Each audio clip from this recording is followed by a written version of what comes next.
Bom dia, parentes. Eu sou Iago Queiroz, pertenço ao povo Caigangue e ao povo Funiô, e com muito prazer começa agora o programa Olhares Indígenas, o web noticiário da Arquinsul. No Olhares de hoje você confere a situação atual da Covid-19 nos 3 estados da região sul. Afinal, do que se trata a PL 1142 de 2020?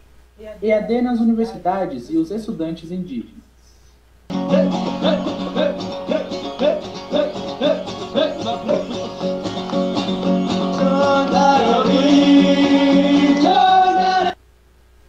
Na região sul, são 583 casos de parentes infectados com Covid-19, dentre os 3 estados, Paraná, Santa Catarina e Rio Grande do Sul. No Paraná, são 89 casos, dos quais são 57 confirmados, 10 suspeitos, 22 descartados e ainda não há nenhum óbito, nenhuma cura. A maior parte desses casos registrados no Paraná, os confirmados, eles estão na região oeste do estado, sendo que lá 57 desses confirmados e 10 suspeitos é na região oeste, na terra indígena de Ocoí, próxima à cidade de São Miguel do Iguaçu.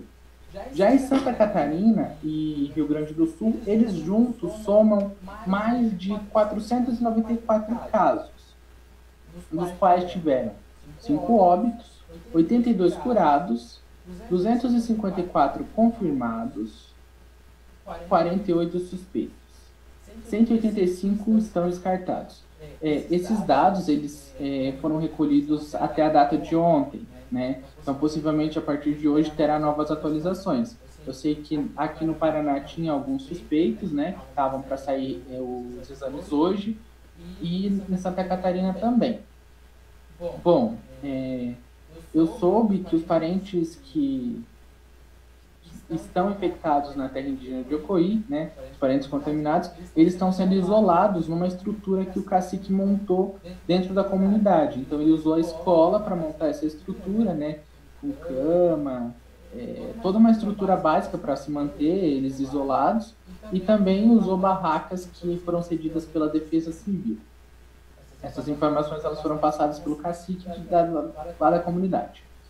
Bom, no Rio Grande do Sul, norte do Rio Grande do Sul, oeste de Santa Catarina e oeste do Paraná, esse contágio dos parentes indígenas ele ocorreu devido ao trabalho nos frigoríficos, né?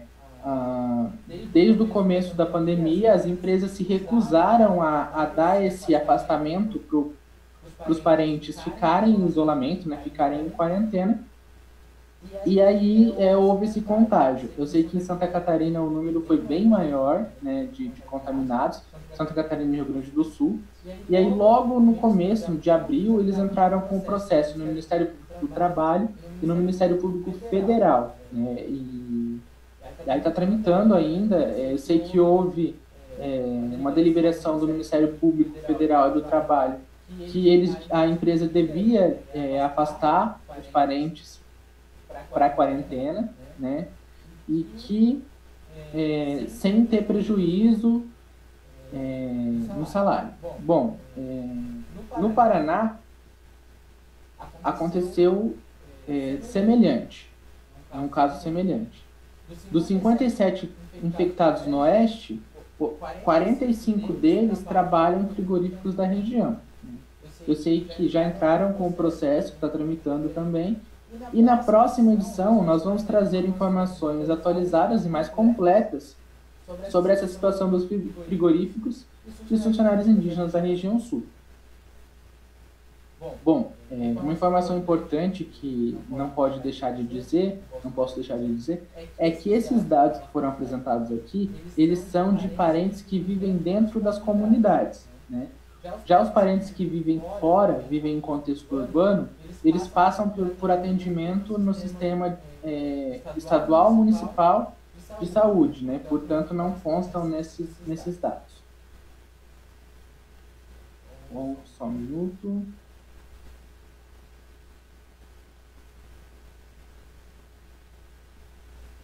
Ainda falando sobre saúde indígena, é importante citar o projeto de lei 1142 de 2020. Mas o que é esse projeto de lei? Bom, ele é um projeto de lei que serve para auxiliar os povos indígenas no enfrentamento ao Covid-19 na região, não só na região sul, mas em todo o Brasil, né? No entanto, houve várias fake news espalhadas distorcendo a realidade, a verdade sobre o projeto de lei. Ele tem autoria da deputada Rosa Neide e Joênia Wapichana. A Joênia Wapichana, ela é indígena e agora ela é deputada também. E, peraí, eu vou citar um pouquinho para vocês do projeto de lei. Ele traz os seguintes benefícios, né, para o enfrentamento. Ele garante direitos de acesso universal à água potável, distribuição gratuita de materiais de higiene, limpeza e desinfecção. Ele também garante a disponibilização de testes rápidos, exames de RT e PCR, além da oferta de leitos e respiradores, contratação de profissionais de saúde indígena e entre outros. O projeto de lei ele garante também o orçamento necessário para a elaboração de um plano emergencial para proteger as comunidades de maior vulnerabilidade, no ponto de vista epidemiológico, né? E, claro, respeitando as características de vida comunitária dos povos indígenas.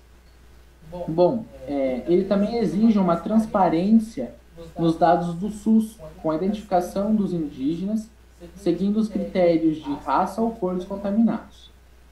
Mas, Iago, quem vai executar tudo isso? Bom, a saúde é responsabilidade de todos. Os planos emergenciais, eles serão executados em conjunto pela União, pelo Estado, Distrito Federal, município, instituições públicas que atuam na execução de política indigenista e também vão contar com a participação efetiva dos povos indígenas, o que é mais importante, né? Por meio das entidades que representam os povos indígenas. Então, a PIB, a FINSU, COIAB e por aí vai. A coordenação das ações voltadas aos indígenas será de responsabilidade da Secretaria Especial de Saúde Indígena, SESAI. Mas vale lembrar que a responsabilidade é de todos. Bom, essa é o verdadeiro conteúdo, né, do projeto de lei 1142 de 2020. É claro que tem mais coisas, ele é muito mais complexo do que só essas três coisas que eu citei. Mas se eu for falar ele na íntegra, vai ficar muito mais tempo do que o tempo do programa que a gente tem, que é 30 minutos. Né? Mas, futuramente, a gente pode trazer mais informações de como está sendo a elaboração dos planos emergenciais. Acredito que já na próxima semana a PIB deva lançar o plano emergencial dela, então a gente já pode trazer mais informações na próxima edição. E com certeza a região sul também vai ter um plano de emergência, né, um plano emergencial. E a gente também pode trazer essas informações aqui nas edições futuras. É claro que a gente precisa trazer esse esclarecimento porque houve boatos de que o PL 1142 ela era contra os povos indígenas, que ela ia extinguir a saúde indígena. Isso é totalmente inverdade, né? Ela vem para auxiliar, ela vem para fortalecer a saúde indígena, pelo menos nesse momento, nesse contexto de pandemia mundial do Covid-19, que a gente sabe que está assombrando o mundo, e no Brasil tem causado uma perda enorme aos povos indígenas, sendo que constantemente nossos parentes, nossos mais velhos, os nossos cofás, nossos chamões, têm partido por causa dessa doença e causa uma perda imensurável, porque cada parente, cada mais velho que se vai, é um pedacinho da nossa cultura também que está indo, porque, por exemplo, um cofá que viveu 100 anos, olha o tanto de cultura que ele sabe, o tanto de conhecimento que ele tem sobre o nosso povo, né? E isso precisa ser repassado para os nossos parentes, para as outras gerações. Só que a vida desses nossos anciões está sendo ceifada por essa doença.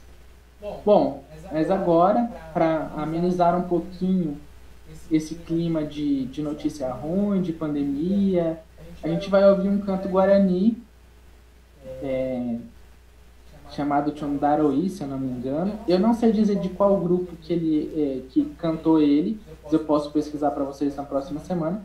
E a ideia é essa, cada programa que a gente trouxer para vocês tem uma música de um canto de algum grupo da região sul, né, para trazer um pouco de cultura também nesse programa que é tão importante, trazer um olhar indígena sobre as questões, sobre os acontecimentos, sejam eles a princípio em nível regional, né, região sul, e também, claro, em níveis nacionais quando for necessário. Bom, e depois da nossa música, né, de ouvir a nossa música, no próximo bloco nós vamos falar um pouco sobre EAD nas universidades. A gente vai ter a gente vai receber o Rodrigo, ele é estudante indígena da UEL, ele faz medicina e ele é Aba-Guarani, lá do Oeste. E aí ele vem falar um pouquinho pra gente sobre o EAD. Então, enquanto isso, apreciem com carinho essa linda música.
Bom dia, Rodrigo.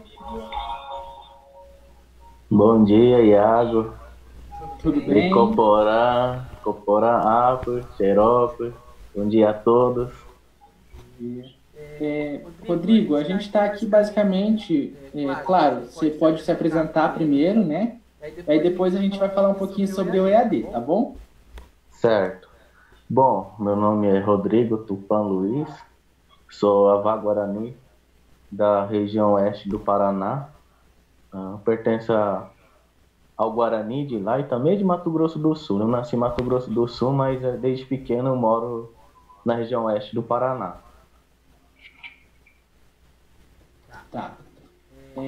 Rodrigo, bom, a gente sabe que desde o começo da pandemia as coisas mudaram bastante, né? O comércio parou, as escolas pararam, depois as escolas em um dado momento começaram a funcionar no sistema de EAD, que a gente sabe que isso é um sistema falho, porque eu acredito que as crianças não consigam acompanhar, né?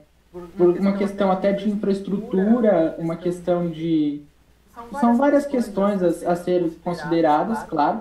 E agora está vindo essa onda de EAD, de ensino à distância, para as universidades. A gente sabe que no Paraná a UEMP já aderiu ao EAD e agora a UEL também aderiu.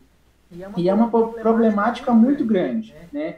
Tanto para alunos não indígenas quanto para os alunos indígenas. A gente sabe que muitas pessoas não têm acesso, não conseguem ter um acesso de qualidade a todos os sistemas, não tem um computador, não tem uma internet. E além disso tudo, o sistema de ensino, essa plataforma que eles usam, ao meu ver, não é nada intuitivo, é muito difícil de acessar, né? É um programa muito complexo. Então, a ideia é que você, enquanto estudante indígena, né, você faz medicina na UEL, e aí, enquanto estudante indígena, já que a UEL está aderindo ao EAD, eu quero que você possa expor um pouco de quais seriam as suas dificuldades, de como seria para você ter acesso a esse sistema de ensino, se você, o que você acha sobre, tá bom? Tudo bem. Então, eu sou estudante da Universidade Estadual de Londrina.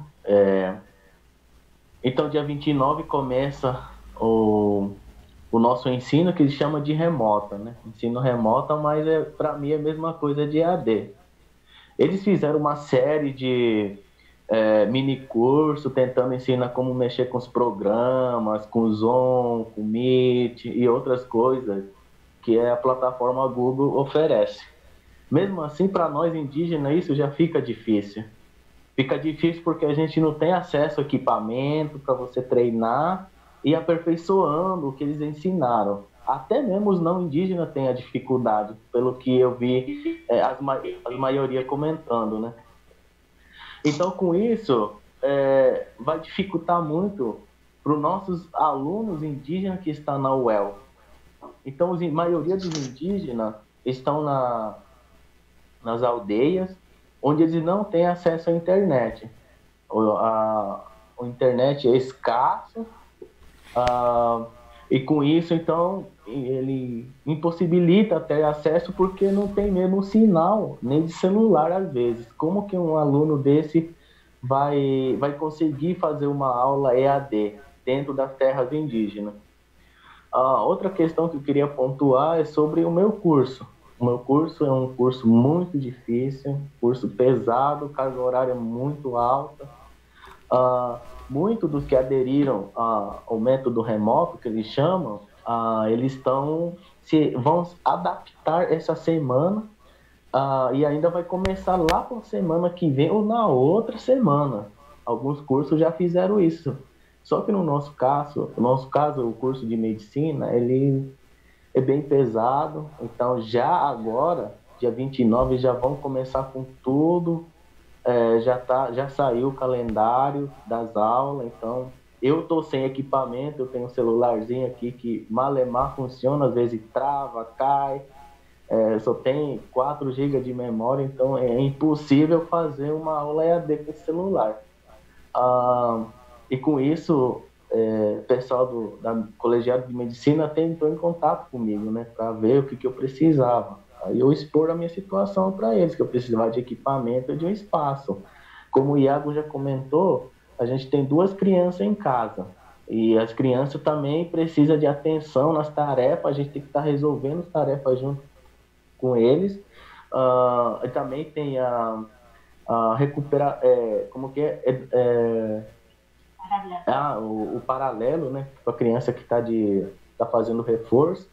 Nossa, isso ocupa muito, isso preocupa muita gente, principalmente para os pais, né? Os universitários que têm filhos, que a gente somos, acho que em 5 estudantes aqui que têm filhos, que vai atrapalhar muito no cotidiano do dia a dia. E essa forma de EAD ainda vai dificultar muito mais para a gente. A gente estava pensando aqui em o que fazer, se a maneira mais fácil era trancar e ir embora, só que eu não estou na aldeia, isso complica. Sério de problema que a gente está enfrentando com esse método que a UEL adotou. E com isso, eles falam que vai ter uma inclusão dentro, né, que inclui todos os alunos, mas é impossível você incluir no ensino desse EAD para que a pessoa tenha 100% de acesso. Não vai ter, é muito difícil. Eles não pensaram na questão social, questão econômica, cultural de cada pessoa. Foi muito rápido, vamos fazer e estão fazendo. Isso acaba que deprimindo muito a gente, porque a gente acho que está em 10 aqui na cidade de Londrina. Isso é muito difícil para a gente. E como eu desde o início já falei, né? Quando eu estava fazendo as aulas mini curso, eu comentava lá que falava, a minoria está sendo excluído, principalmente os indígenas.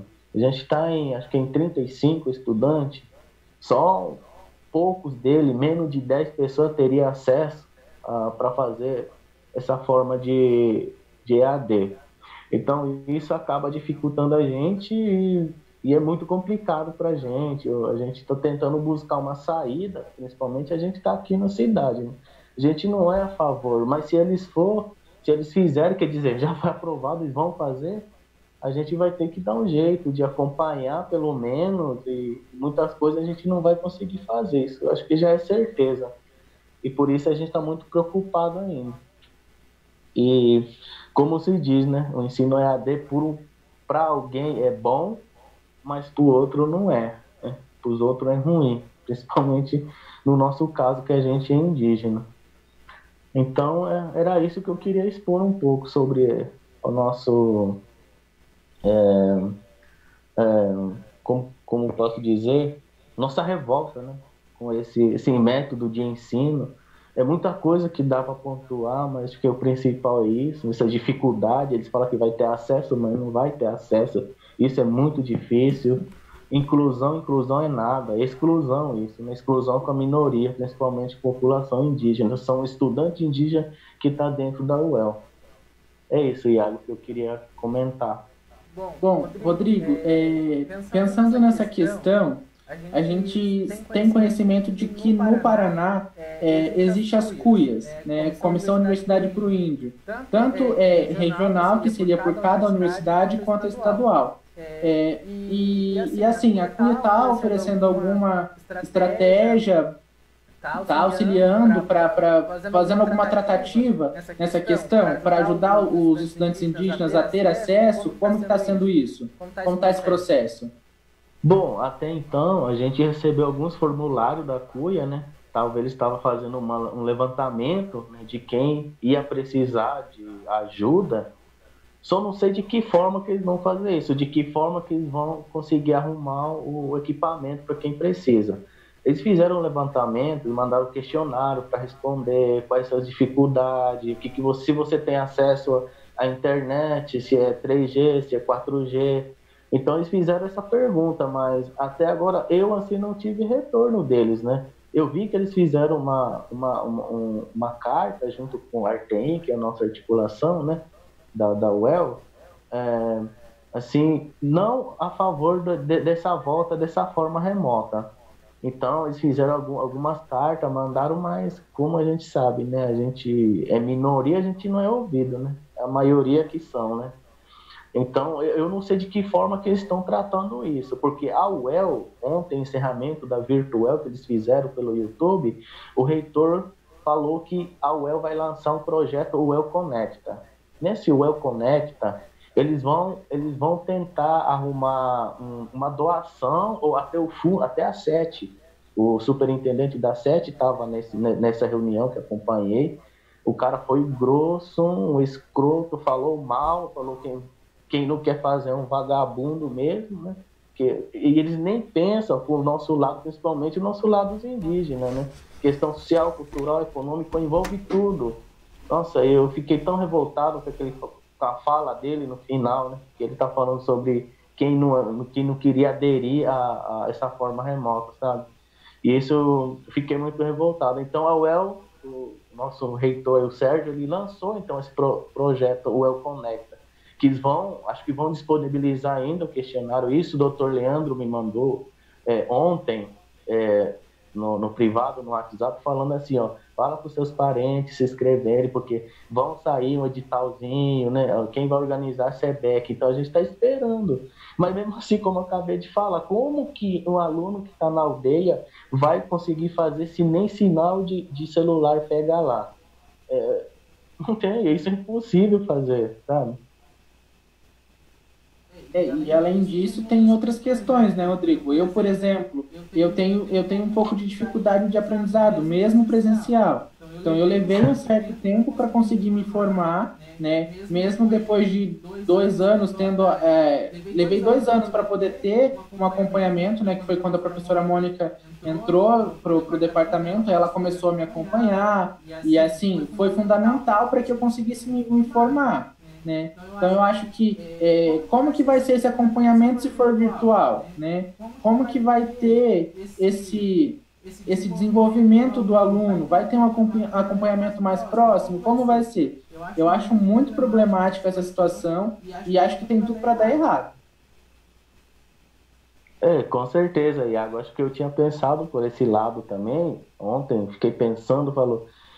Aí eu cheguei numa conclusão, a mesma conclusão que você chegou, falou, na presencial a gente tem uma dificuldade muito grande. Nossa, eu tenho dificuldade imensa nesse curso, eu estou conseguindo ir porque eu dou o máximo dos máximos de mim, né? Então, e a gente tinha acompanhamento até então, uma monitoria, esse é presencial. E mesmo assim eu tive muita dificuldade. Imagina que nem você falou, um curso que é EAD. E mexer com essa tecnologia já é muita dificuldade para a gente que é indígena, né? Nunca estamos assim em frente ao computador, mexendo com um monte de programa para apresentar, espelhar, não sei o que, sabe? É muito complicado isso para a gente, né? Para a gente que vem de uma aldeia que a gente não tinha nem tecnologia nenhuma. Por exemplo, eu sou da aldeia de Retomada. Cara, eu moro numa casinha, num barraco, sempre morei. E eu estou tentando aprender com esses lives que a gente está fazendo, estou tentando aprender, eu estou aprendendo, e tem muita coisa para me aprender ainda, mexer com tecnologia. Eu acredito que o nosso parente que, né, tem dificuldade, vai ter dificuldade, que nem você falou, tem tudo para dar errado. Bom, a gente está se alongando um pouquinho no tempo, mas Rodrigo, eu estou me lembrando de uma conversa nossa que você disse... eu, quando eu estou estudando, eu leio aquilo ali em português, mas eu tento entender em Guarani para daí eu traduzir para o português para eu entender aquilo. Então, né, olha essa complexidade, né? Imagina no EAD. Muito difícil, né? Tem que ser muito rápido, tudo automático, tem que falar e falar. Até no presencial, às vezes eu ficava quieto, porque o nosso sistema tutorial... Você tem que falar. Se você falar, você ganha nota. Se não falar, você não ganha nada. Então, isso vai ser uma dificuldade muito grande para mim. Ontem eu estava vendo isso, qual é a minha estratégia para tentar falar pelo menos um pouco, ganhar nota. É complicado, Iago. Isso eu tenho certeza que... Eu já pensei em trancar o curso, mas a gente está vendo ainda, né, essas possibilidades. O que vai dar, né? Se o colegiado vai me ajudar mesmo, dando algum equipamento para mim...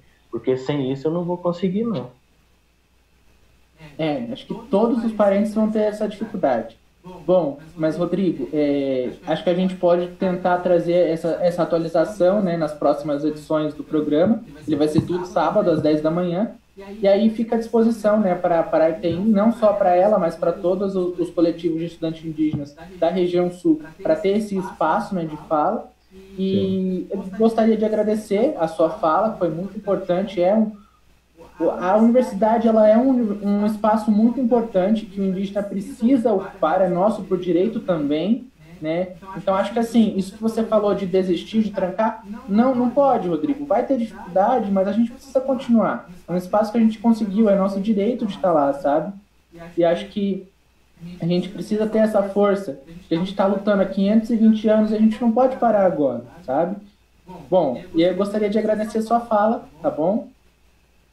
Sim, eu que agradeço pelo espaço, Iago, que nosso Yanderu, Tupã, né? Nós dê força cada dia mais para a gente possa superar essas dificuldades, esse desafio que tá vindo para a gente, né? E sempre resistindo, sempre resistindo. Água de ET, muito obrigado.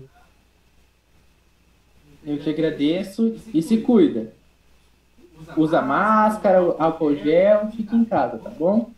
Tá bom. Até mais, Rodrigo. Até. Bom, pessoal, agora, antes de encerrar a nossa edição desse programa, que é a primeira edição hoje, mas que trouxe um debate, além das informações, né, do PL e da situação do Covid-19, esse debate sobre o AD, que é um debate muito importante, né? Não pode deixar isso ficar deixado para lá, porque é uma situação que os estudantes indígenas vão sofrer esse impacto diretamente. Então, antes de finalizar essa edição, eu convido o coordenador da Arquinsul, Marciano, para fazer um pronunciamento sobre essa edição, né? E aí, Marciano, a fala está com você agora.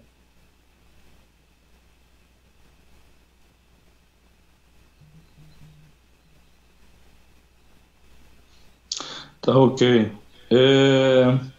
Bom, primeiramente agradeço aí também, parabenizar aí, né, por essa iniciativa que a gente, né, em conjunto, a gente está, né, trazendo essa primeira edição ainda, né, em fase de teste ainda, para a gente, aos poucos, ir se estruturando melhor, para a gente levar aí essas informações, fazer um programa cada dia com mais qualidade, para a gente também atingir aí a opinião pública. A gente quer que esse programa, que esse noticiário atinja o máximo, né, de pessoas. E é uma iniciativa aí que a gente já... Olhares Indígenas é uma iniciativa que a gente teve de uma mostra audiovisual alguns anos atrás, né, idealizado por nós aí da Arpidsul. Depois, a gente teve algumas dificuldades, a gente não conseguiu fazer, né, dar continuidade nesse projeto dos Olhares Indígenas, mas agora, né, nesse tempo aí de lives e tudo via online, né, tudo que aconteceu esses últimos meses aí, vai acontecer ainda, né, usando essas plataformas aí de não parar o movimento, principalmente o movimento indígena. Foi muito importante nesse momento a gente pensar dessa forma, porque o que a gente quer? Além de levar as informações, né, atualizadas para povos indígenas da nossa região, mas isso também, né, esse programa ele vai ser nacional. A gente, nas próximas edições, aí, a gente vai trazer muitas informações aí a nível nacional também, de outros povos indígenas. Vamos... nas próximas edições, convidar lideranças, autoridades, convidar artistas, atores, todos aqueles que têm se identificam com a causa indígena, se acompanham, apoiam a causa indígena. Então, a nossa proposta é que nas próximas edições a gente faça essa entrevista com muitas pessoas, com muitos apoiadores aí, para a gente ir fortalecendo cada vez mais, né, esse programa que a gente começou hoje. Agradecer também pedir aí para as pessoas divulgarem esse nosso projeto, esse nosso trabalho, levar aí para as tuas comunidades, os nossos companheiros também aí, que sempre apoiaram a causa indígena, para que nos ajude também a estruturar, nos dê ideia, dê sugestões também de como que a gente pode melhorar cada dia mais, né, esse noticiário que a gente vai estar levando, né, vai estar transmitindo todos os sábados às 10 horas da manhã. Eu tenho muita esperança que a gente pode estar, como eu já disse no início, né, o que a gente quer é atingir o máximo, né, a opinião pública também, para que mais pessoas, né, tenham informações reais, né, sobre os povos indígenas, entendam um pouco mais da nossa cultura, da nossa luta. Acho que isso vai ser muito importante aí para nas próximas edições aí, convidar também quem tem disposição também para que nos ajude nessa estrutura que a gente está pensando. E a gente também, durante a semana, a gente vai estar sempre fazendo essas reuniões aí, a gente vai estar montando aí uma comissão que vai ficar responsável para estar organizando durante a semana esse programa que vai ser transmitido no sábado. Então, aí o pessoal da área aí de jornalismo, nossos parentes aí de jornalismo, de outros estados também, que tiver à disposição, por favor, nos ajude, né? Entre em contato com a gente para que a gente possa estar pensando, né, em conjunto como é que a gente vai dar continuidade nesse projeto aí. Agradeço muito as pessoas aí que estão envolvidas. Também queria aí, né, mostrar minha solidariedade aí também aos nossos parentes de todo o país neste momento tão difícil que a gente está enfrentando, de tanta luta, de tanto enfrentamento aí, de tantas lágrimas, tantas dores. É muito difícil, né, para a gente nesse momento que a gente está enfrentando esses dias. Eu estava até fazendo aí uma avaliação aí né, não vou falar o número de pessoas, né, mas são muitos aí que eu conheci nessa caminhada aí de luta. A gente esteve junto em vários momentos, em muitas lutas, muito movimento, muitas reuniões. São companheiros nossos, né, companheiros e companheiras que tiveram junto com a gente nessa caminhada, que infelizmente foram vítimas do Covid-19 e partiram, né, para um outro nível aí espiritual. Hoje, com certeza, eles nunca vão morrer, né, dentro do nosso coração, dentro do nosso espírito, vão continuar com a gente, né, espiritualmente, nos dando força para que a gente continue essa luta.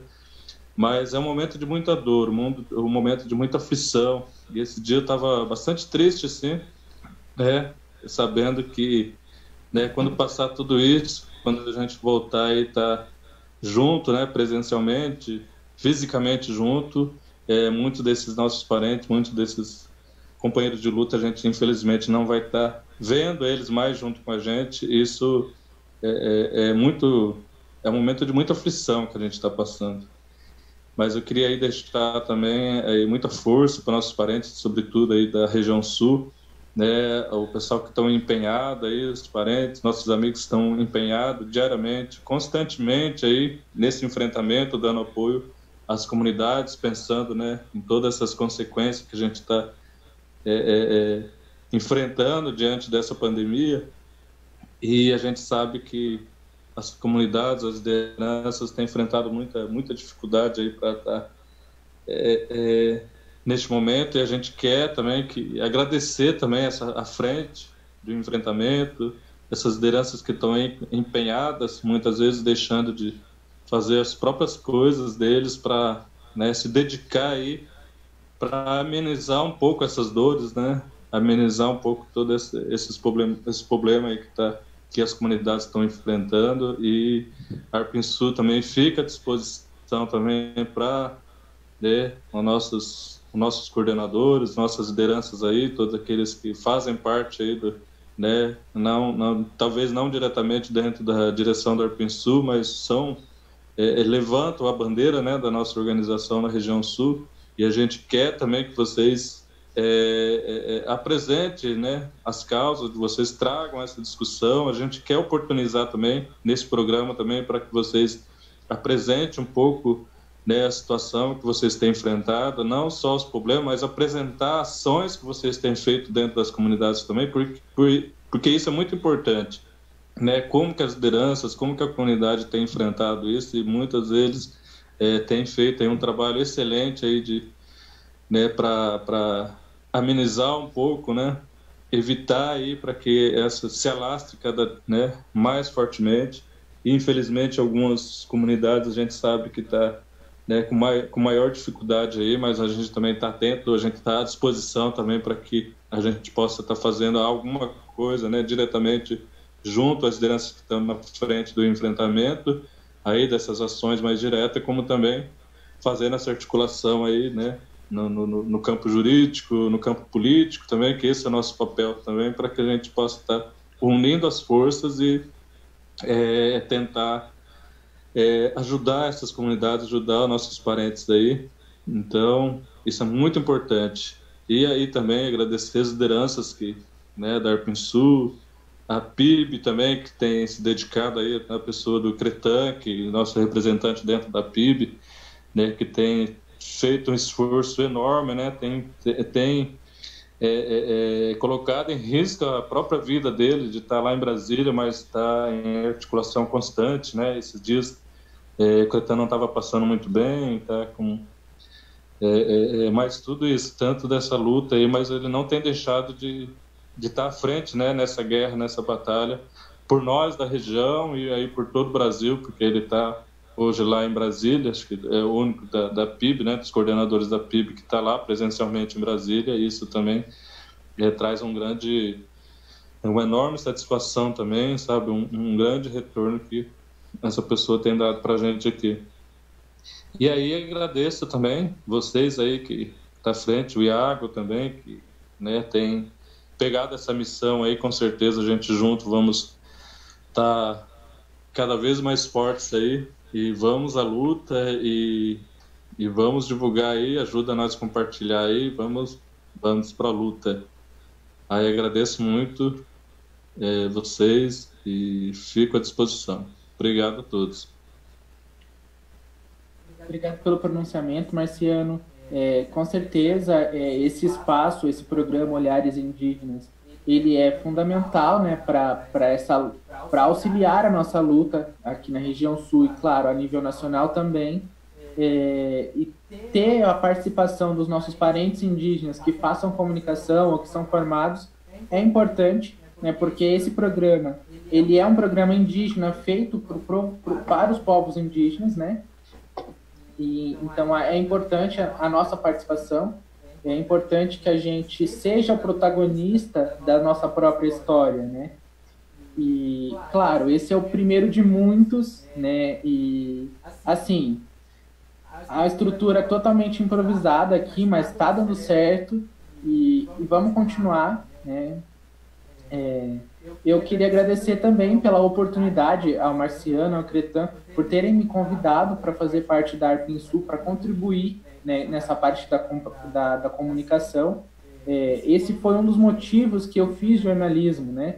Foi para dar mais visibilidade para o nosso povo, para a nossa causa. E eu fico muito feliz de poder estar ajudando dessa forma, contribuindo para que a gente tenha visibilidade positiva, para que a gente coloque, para que a gente seja, né, o nosso próprio protagonista. Bom, e aí eu gostaria de agradecer imensamente, né, eu sou muito grato por tudo, e dizer que, apesar dessa edição estar linda, maravilhosa, a gente está conversando, tá num debate muito importante, né, ela está chegando ao fim, mas no próximo sábado a gente se encontra às 10 da manhã, né? Bom fim de semana a todos. Obrigado a todos que nos acompanharam até aqui, os parentes que participaram, ao Marciano, ao Rodrigo, né? E também dizer que, além de estar sendo transmitido no Facebook da ARPINSul, esse programa, tem um parceiro nosso, né, o Tecendo Redes, também compartilha o nosso programa. Então, se você não acompanhou aqui no Face da ARPINSul, pode acompanhar no Tecendo Redes também, tá bom? Bom, por enquanto é isso. Parentes, fiquem em casa, fiquem nas aldeias, se cuidem, usem máscara, lavem as mãos, que Nenderu e Tupé nos proteja, e que a gente vença aí essa pandemia que nos assola, tá bom? Até mais.